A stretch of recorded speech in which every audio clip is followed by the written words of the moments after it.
থানার সামনে এভাবেই আওয়ামী স্টাইলে সাংবাদিকদের ওপর হামলা চালানো হয়।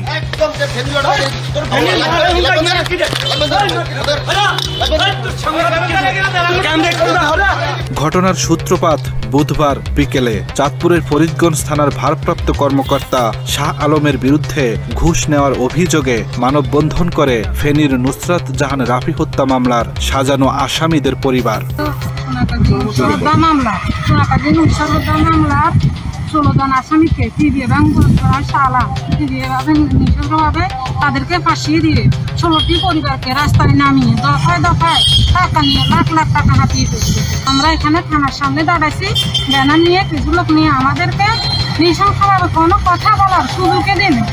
4-5 জন সন্ত্রাসী এসে আমাদেরকে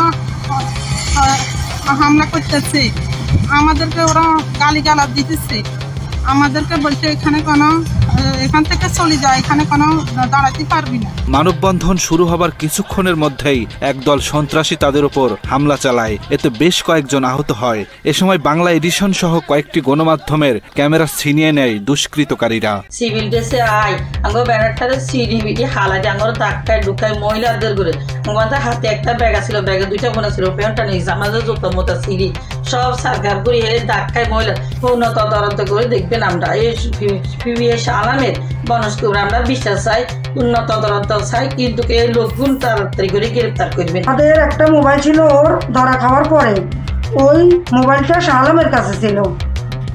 ওটা সিম খুলে সব কোন টাইমে কি ওর অ্যাকাউন্টে কি আছে, কোন জায়গায় আছে, ও তো ব্যবসা বাণিজ্য ছিল, সব টাকা মেসেজে উনি টাকা বলতে আপনাদের কাছ থেকে এত টাকা ছিল আমাদেরকে দিতে হবে, নয়তো আপনার হাজব্যান্ডকে মেরে ফেলবো। এটা এভাবে নির্যাতন করছে। আর আজকে আমি টাকা পাবো এতগুলা, ওটার জন্য গেছি, যাওয়ার পরে ওরা আমাদেরকে দাঁড়াইছে, টাকার কথা বলছি আর আমাদের উপরে হামলা চালাইছে। আমার একটা ভ্যানিটি ব্যাগ ছিল, ওটার মধ্যে টাকা ছিল, মোবাইল ছিল, সবগুলা নিয়ে গেছে।